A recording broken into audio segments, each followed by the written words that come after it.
রোজার জন্য নিয়াত করা শর্ত। সে কোন রোজা রাখছে মনে মনে তার সংকল্প বা ইচ্ছা করাই হলো নিয়াত। রমজান মাসে ভোরে উঠে যখন সেহেরি তুমি খেতে বসো তখন রোজা রাখবে বলেই খাও, খিদে লাগার জন্য তো খাও না। সুতরাং রোজা রাখার উদ্দেশ্যই যখন তুমি ভোরে কিছু খাচ্ছ তখনই তোমার নিয়াত আপনা আপনি হয়ে যাচ্ছে। তুমি যদি খিদে নিবারণের জন্য কিছু খেয়ে থাকো, তারপরে যদি কোনো কারণে সারা দিন কিছুই আহার পান করার সুযোগ না হয়, এইভাবে যদি সন্ধ্যা হয়ে যায় তাহলে তোমার রোজা হবে না। কারণ রোজার উদ্দেশ্যে তুমি ভোরে খাওনি, সারাদিন রোজা রাখার ইচ্ছাও করনি। নিয়াত বা সংকল্প বা ইচ্ছা না করার কারণে তোমার রোজাই হলো না। কাজেই রোজা রাখার ইচ্ছা করতে হবে, শরিয়াতে একেই বলে নিয়াত। এই নিয়াত ব্যতীত রোজা হয় না। কতকগুলো বাঁধা গদের দোয়া পড়ারই নাম নিয়াত নয়। নামাজ, অজু, গোসল প্রভৃতি সব কাজেরই নিয়াত বলতে সংকল্প বা ইরাদা বোঝায়। নিয়াত তো অন্তরেই হয়ে থাকে, মুখে কি আর নিয়াত হয়?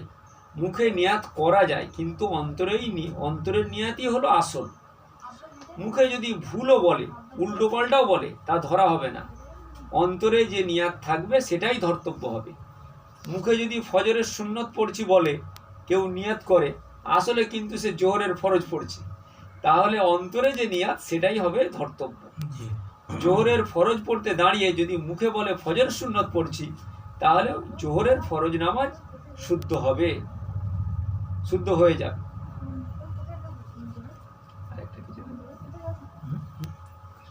গোসলটা পড়বো না, আমরা কিছু একটা দেব।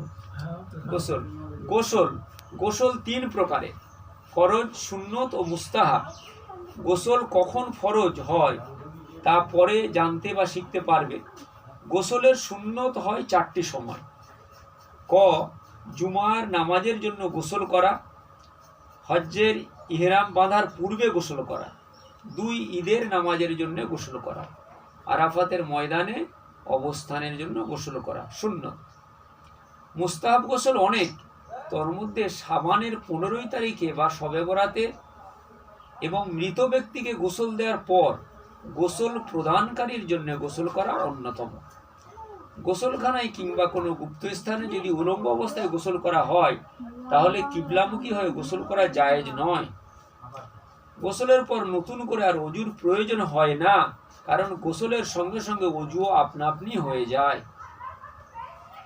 গোসলের ফরজ: বালেগ বা বয়ঃপ্রাপ্ত মানুষের কোনো সময় এরূপ অবস্থা আসে যে সময়ে তার জন্য গোসল করা ফরজ হয়ে দাঁড়ায়, সেই সময়ে গোসল না করে যদি সেই নাপাক অবস্থায় অজু করে নামাজ পড়ে, তবুও নামাজ হবে না। এবং নাপাক অবস্থায় কোরআন মজিদ স্পর্শ না করে মুখস্থ তিলাওয়াত করে, তাহলে সে মস্ত বড় গুনাহগার হবে। সুতরাং গোসল ফরজ হলে গোসল করতেই হবে। তবে এটা জেনে রাখবে যে নাবালেগ ছেলেদের কখনো গোসল ফরজ হয় না। গোসল ফরজ কখন হয় এবং সে বিষয়গুলো তোমরা বয়ঃপ্রাপ্ত হলে জানতে বা শিখতে পারবে, এখন জানার প্রয়োজন নেই। এখন শুধু জেনে রাখো, অজুর ফরজ বাদ পড়লে যেমনই অজু শুদ্ধ হয় না, গোসলের ফরজ বাদ পড়লে গোসলও শুদ্ধ হবে না। সুতরাং গোসলের ফরজ 3টি। 1 নম্বর, কুল্লি করা ফরজ। গড়গড়া করা ফরজ নয়, কুল্লি করা ফরজ। একবার নাকে পানি দেওয়া ফরজ, অর্থাৎ নাকের ভিতরে কোমল অংশ পর্যন্ত পানি পৌঁছানো ফরজ। 3 নম্বর, সমস্ত শরীর একবার ধৌত করা ফরজ, যাতে একটিও লোম ও শুষ্ক না থাকে, গোসলের সুন্নত তরিকা: প্রথমে অজুর ন্যায় বিসমিল্লাহ পাঠ করবে এবং সঙ্গে সঙ্গে নিয়াত বা ইচ্ছা করবে শরীর পাক করার জন্য গোসল করছি। সুতরাং 2 হাত কবজি পর্যন্ত 3 বার ধৌত করো এবং সম্মুখ ভাগের ও পশ্চাৎ ভাগের উভয় লজ্জাস্থান বা মূত্রদ্বার ও মলদ্বার নাপাক থাকুক বা না থাকুক 3 বার ধৌত করো, এবং শরীরের অন্য কোনো স্থানে নাপাক থাকলে তা 3 বার ধৌত করবে। তারপর অজুর ন্যায় অজু করে নাও, অর্থাৎ কুল্লি করা থেকে মাথা মশে পর্যন্ত সবকিছু অজুর ন্যায় করে নাও। গোসলের শেষে পা ধুয়ে নেবে। এবার মস্তক 3 বার ধৌত করো, তারপর ডান দিকের কাঁধে 3 বার পানি ঢালো, তারপর বাম দিকের কাঁধে 3 বার পানি ঢালো, তারপর সমস্ত শরীরে 3 বার পানি ঢালবে। খেয়াল রাখবে সমস্ত শরীরে যেন পানি পৌঁছে যায় এক চুল পরিমাণও কোথাও শুষ্ক না রয়ে যায় তাহলে গোসল দুরস্ত হবে না। গোসলের সময় কোনরূপ দোয়া কালাম পড়বে না এবং কিবলামুখী হয়ে গোসল করবে না। গোসল সম্বন্ধে আরো বিস্তারিত মশালা এই পুস্তকের 4র্থ খণ্ডে পাওয়া যায়। এটা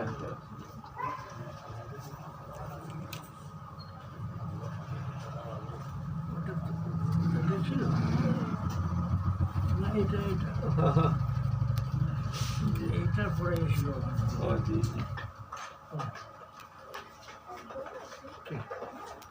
তার চিহ্নটা করা চিহ্ন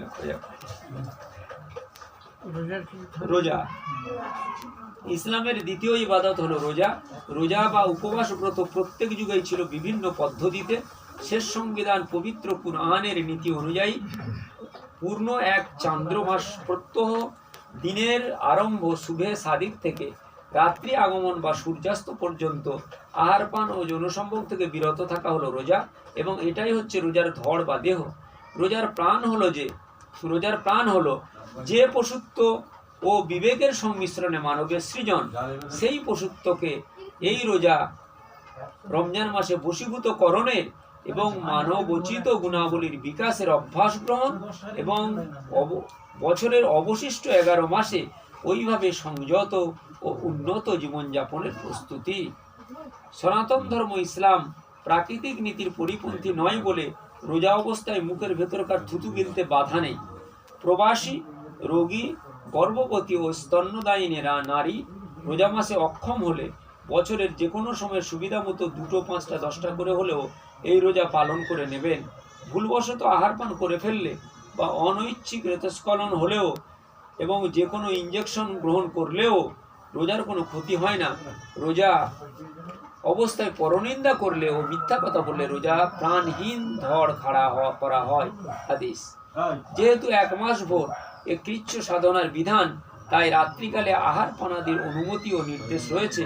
যেহেতু শরিয়াতের দৃষ্টিতে শুভে সাদিক থেকে সূর্যাস্ত পর্যন্ত দিবস বলে পরিগণিত, তাই শুভে সাদিকের পূর্বেই আহার পানাদি শেষ করতে হয় এবং সূর্যাস্ত হলেই আহার পানাদির বিধান দেওয়া হয়েছে।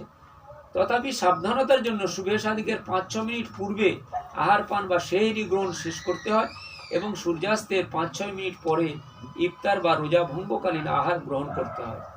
এর চেয়ে বেশি বিলম্ব করার কোনো যুক্তি থাকতে পারে না। কোনো কিছু মিষ্টি বস্তু মুখে দিয়ে ইফতার করা সুন্নত।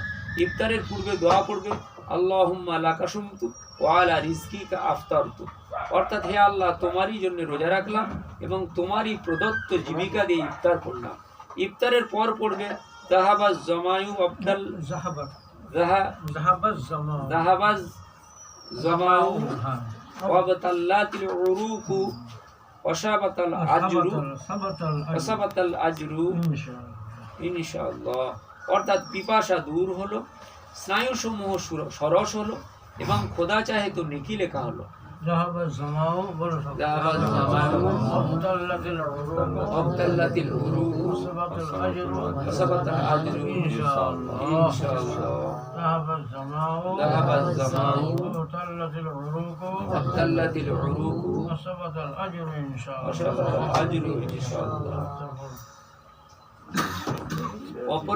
অপরে ইফতার করালে আরো পড়বে, আফতারা ইন্দাকুমুস সাইমুন ওয়া আকালা তাআমুকুমুল আবরার ওয়া সাল্লাত আলাইকুমুল মালাইকা, অর্থাৎ আপনাদের নিকটে রোজাদাররা ইফতার করুন, আপনাদের খাদ্য নেককার লোকেরা আহার করুন এবং ফেরেশতাগণ আপনাদের জন্য দোয়া করুন। أفطر عندكم الصائمون أفطر عندكم الصائمون أفطر عندكم الصائمون أفطر عندكم الصائمون وأقل طعامكم الأبرار وأقل طعامكم الأبرار وصلت عليكم الملائكة وصلت عليكم الملائكة।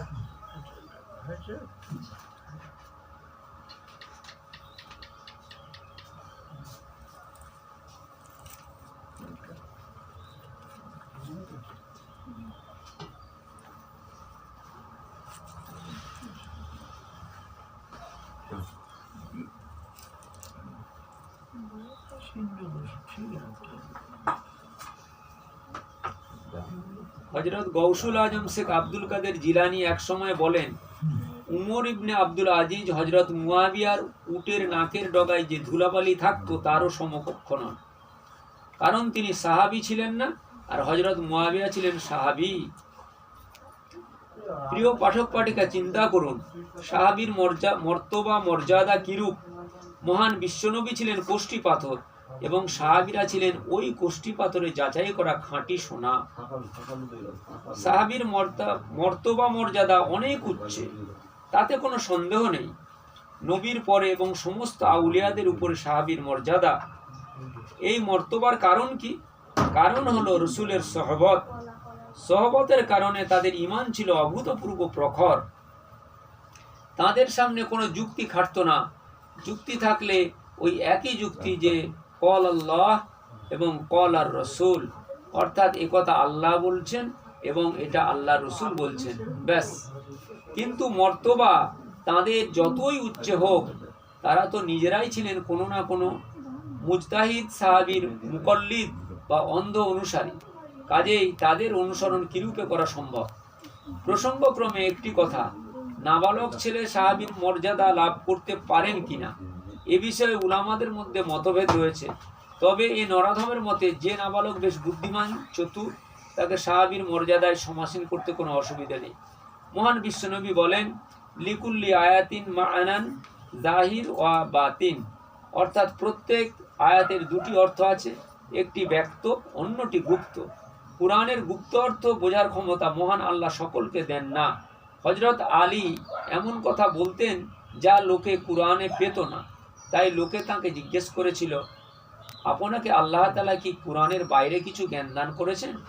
তিনি বলেন, না, কুরআনের বাইরে কিছু জ্ঞান দান করেননি, তবে আল্লাহ তাআলা আমাকে কুরআন বোঝার যে ক্ষমতা দান করেছেন তা সকলকে দেননি। এক শ্রেণীর ফকির বলেন, 30 পারা কুরআন আলিমদের কাছে আছে আর 10 পারা কুরআন ফকিরদের সিনাই সিনাই চলে আসছে। উপরিউক্ত নবীবাণী থেকে ওইসব ফকিরদের মতবাদের খণ্ডন হচ্ছে। একই আয়াতের যে দুটো অর্থ হতে পারে তার প্রমাণ এ নরাধমই দিতে পারে। পবিত্র কুরআনে রয়েছে, মারাজাল বাহরাইনি ইয়ালতাকিয়ান বাইনাহুমা বারযাখুল লা ইয়াবগিয়ান, অর্থাৎ দুটি মহাসাগর পাশাপাশি প্রবাহিত, তাদের মধ্যে এমনই এক বেড়া আছে, কেউ কাউকে লঙ্ঘন করতে পারছে না। তফসিরকারগণ বলেন, একটি মহাসাগরে লবণাক্ত জল এবং আর অপর মহাসাগরে সুমিষ্ট জল, দুই প্রকার দুটি মহাসাগর পাশাপাশি প্রবাহিত। এ নরাধমের মতে আর এক তফসির হতে পারে, এখানে মহাসাগর বলতে একটি শরীয়ত এবং অন্যটি হাকিকত। শরীয়ত ও হাকিকতের মহাসাগর তামাম কুরআনে পাশাপাশি বিরাজমান। যাদের চক্ষু আছে তারাই বুঝতে পারছে। আরেকটি আয়াত দেখুন, মহান আল্লাহ বলেন, অবিন নাজমিহুম ইয়াহতাদুন, অর্থাৎ নক্ষত্রের দ্বারা বা নক্ষত্রের আলোকে মানুষ পথ চলছে। এখানে নক্ষত্র বলতে আমরা আল্লাহর অলিকেও বলতে পারি। আল্লাহর অলি নক্ষত্র সদৃশ, তাদের ফয়েজ ও বরকতে মানুষ হেদায়েত পেয়ে থাকে। মহান বিশ্বনবী বলেন, আমি ইলম বা জ্ঞানের যেন শহর এবং আলী তার গেট বা দরজা। এখানে ইলম বলতে হকিকতের ইলম, এবং হযরত আলী ছিলেন হকিকতের মূর্ত প্রতীক। হযরত আলীর খলিফা ছিলেন হযরত হাসান বসরি। এখান থেকেই আমাদের চিশতিয়া তরিকার সিলসিলা শুরু। মহান বিশ্বনবী বলেন, সারা সৃষ্টি আল্লাহর পরিবার সদৃশ। আল খলকু আয়ালুল্লাহ, সারা সৃষ্টি বলতে মানুষ, জিন, পশু পাখি সবাইকে বোঝাচ্ছে। সুতরাং সকলকেই ভালোবাসতে হবে, কাকেও ঘৃণা করা চলবে না। মহান বিশ্বনবী বলেন, নামাজ এমনভাবে পড়ো যেন তুমি আল্লাহকে দেখতে পাচ্ছ। তুমি তাকে দেখতে পাচ্ছ এরূপ ধারণা যদি করতে না পারো, তাহলে মনে করবে তিনি তো তোমাকে দেখতে পাচ্ছেন। মহান আল্লাহ যে হাজির নাজির, অর্থাৎ বিশ্ব নিখিলের সর্বত্র পরিব্যাপ্ত ও বিরাজমান, সর্বদ্রষ্টা সর্বশ্রোতা, এইরূপ ধ্যান করে নামাজ পড়তে থাকবে। তবে নামাজের রূহ বা প্রাণ পয়দা হবে। সর্বত্র আল্লাহর উপস্থিতির অনুভূতি হলো তাসাউফ শাস্ত্র বা মারিফতের উচ্চতম শৃঙ্গ। সালিক বা খোদার পথের প্রতীকের যাতে উক্ত অনুভূতি পয়দা হয়, তার জন্য এক শ্রেণীর সুফি সাধক তাদের শিষ্য ভক্তদের জিকির করান, আল্লাহু হাজিরি, আল্লাহু নাদিরি, আল্লাহু মাই, অর্থাৎ আল্লাহ সর্বত্র বিরাজমান, আল্লাহ সর্বদ্রষ্টা, আল্লাহ আমার সঙ্গে রয়েছেন। উক্ত জিকির প্রথমে জবান বা মুখে উচ্চারণ করে আওড়াতে হয়, পরে জবান ও ঠোঁট নড়বে, কেবল অন্তর নড়বে না। পরে জবান ও ঠোঁট নড়বে না, কেবল অন্তর বা দিলে দিলে ওই জিকির হবে। একেই বলে জিকিরে কলবি। এটা চলতে ফিরতে, উঠতে বসতে, পথে ঘাটে, হাটে বাজারে, পেশাব পায়খানায় সব সময়ই চলতে থাকবে। পরবর্তীকালে ওই জিকির আল্লাহর সর্বত্র উপস্থিতি ও বিরাজমানতার অনুভূতি শালিকের অন্তরে পয়দা হবে। তখন আর আল্লাহর নামের জিকির থাকবে না, তখন কেবল আল্লাহর জাত বা সত্তার জিকিরই হতে থাকবে। আল্লাহর নামের জিকির তো আসল নয়, ওটা হচ্ছে মাধ্যম। আল্লাহর সত্তার জিকির বা ধ্যানই হলো আসল। আজ হাওয়াহা কয় রহি বেজা মেহু, আই যেহু কানি সুদা বানা মেহু, আল্লাহ আল্লাহ আল্লাহু লা ইলাহা ইল্লাহু। মহান বিশ্বনবী বলেন, আল্লাহ বলেন, যে ব্যক্তি রোজা রেখে মিথ্যে ছাড়লো না, তার অমন রোজা আমার দরকার নেই। অর্থাৎ রোজা রেখে মিথ্যে কথা, গীবত, পরনিন্দা, চগলখড়ি, অশ্লীল ভাষা ব্যবহার, গালিগালাজ, কটূক্তি ভাষা ব্যবহার ইত্যাদি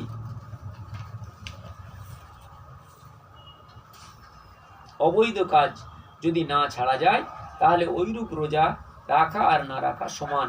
ওইরূপ রোজা রাখলে ফরজের বোঝাটুকু ঘাট থেকে নেমে যাবে, কিন্তু রোজার ফজিলত বরকত কিছুই পাওয়া যাবে না। রমজান মাস হলো প্রশিক্ষণের মাস। ওই এক মাসে সংযত সাধু জীবনযাপন করতে হবে এবং বছরের 11 মাস ওইভাবে কাটাতে হবে। এই হলো রোজার উদ্দেশ্য। রোজা হলো আল্লাহর একটা ম্যান মেকিং প্রজেক্ট, মানুষ তৈরির প্রকল্প।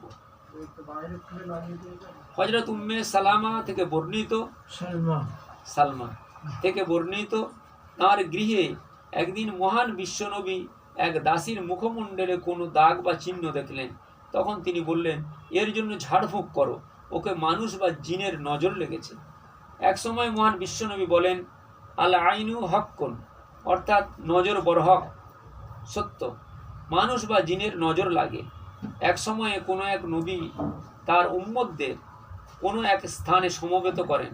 তখন তিনি তার উম্মতের সংখ্যা দেখে শিউরে ওঠেন। তারপর বলেন, ওহ, আমার উম্মতের সংখ্যা এত! ফলে সেই উম্মতের মধ্যে প্লেগ রোগ দেখা দেয় এবং বহু লোক তাতে মারা যায়। সেই জন্য কোনো স্বাস্থ্যবান সুন্দর ছেলেকে দেখলে, গাছে ভালো ফল দেখলে, মাঠে ভালো ফসল দেখলে করতে হয় মাশাআল্লাহ, লা লা হাওলা ওয়ালা কুওয়াতা ইল্লা বিল্লাহ। তাহলে নজর থেকে সব হিফাজতে থাকবে। মহান বিশ্বনবী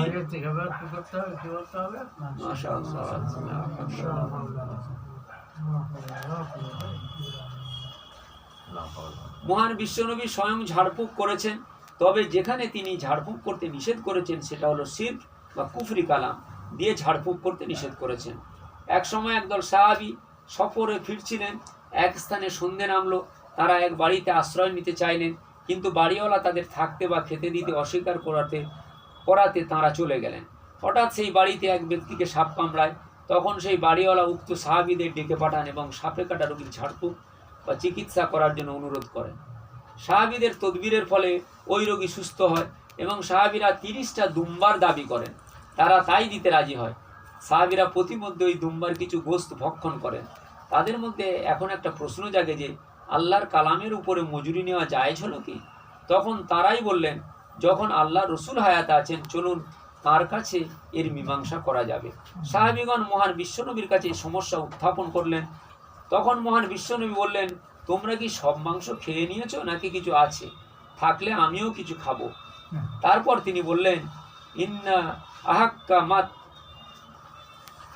তাখাজতুম, ইন্না আহাক্কা মাত তাখাজতুম, حقهم طيب لا حكمت আহকামাত আহকামাত তাখাজতুম, أحكمهم لا أحكمت حكمت تكستم تكستم عليه أجر إن حكمت تكستم أحكم মজবুত, তোমরা ভালো আর সঠিক যা কিছু নিয়েছো এগুলো খুব মজবুত ভালো জিনিস, উজরত হিসেবে দান করো। তো এই বেশি হকদার তোমরা করেছো, তাহলে নেওয়া যাবে না, এটা ঠিক না কথা। হ্যাঁ, আফাল তবদিল ছিল মানে মানে আছে তেমন জি মানে নেই। জি জি দেখছি।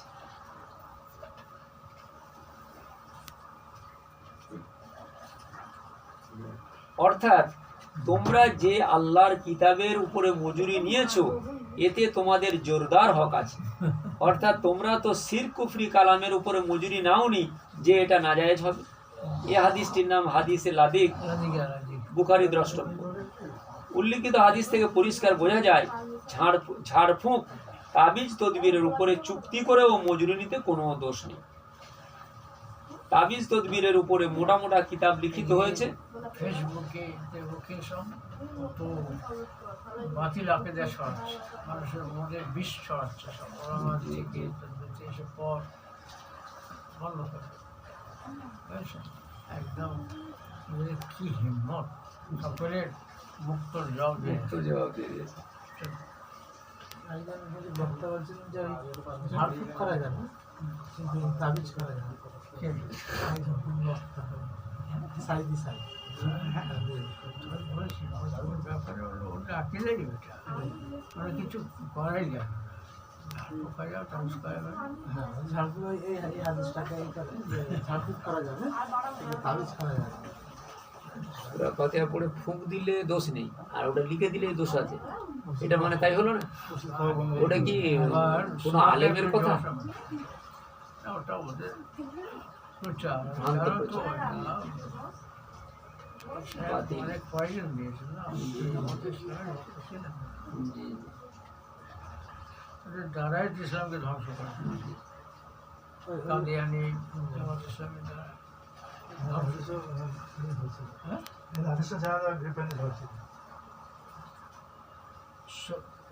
নবী যখন হিজরত করেন তখন কাফেররা সব পরে জানতে পেরেছে। সকালে চারদিকে পাহাড় বসেছিল, এবার চারদিক খোঁজাখুঁজি শুরু হয়েছে। ওরা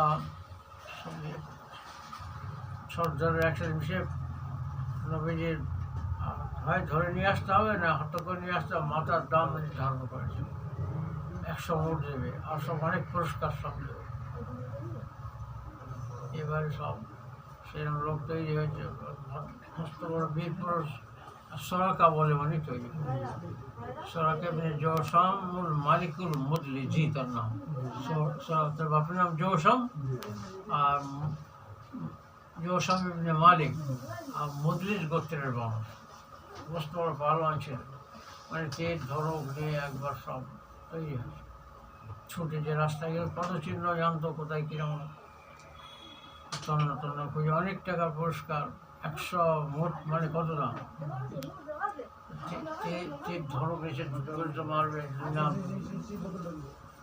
থামেন ওরা, এইসব নিয়ে এখন সেই তুর্কোশ মানে তীরের থরি থাকে, আর যেতে যেতে ঠিক নজরে এসে গেছে, হয়তো যাচ্ছেন নজরের অনেক দূরেতে লক্ষ্য করে যাচ্ছে, তখন নজরে এসে তখন ঘোড়া থমকে গিয়ে বা ঝাটকা লেগে বসে গেছে ঘোড়া বাড়ির ভিতরে। তখন খুব ডাঁট ডাপড় দিয়ে করলো। তারপরে কী হলো, আমার ভাগ্যটা খারাপ নাকি বন্ধ দেখি বলে তীরের থরি থেকে তীর বার করে, নম্বর দেওয়া থাকে, সেই চিহ্ন অনুযায়ী এটা ভালো তীর, এটা মন্দ তীর, এরকম। তো ফাখরাজি করিস তো ওই তীর বের হলো যেটা আমি অপছন্দ করি, মনে পড়ছে। তারপরে ফের ডাঁট ডেপাট দিল, ঘোড়ার ফের চালাতে লাগলো। ফের আরো বেশ কাছাকাছি পৌঁছে গেছি, যখন আবহাওয়া বলছে যে তো সুবহানাল্লাহ বিহামদিহি সুবহানাল্লাহ আশহাদু আল্লা ইলাহা ইল্লাল্লাহ।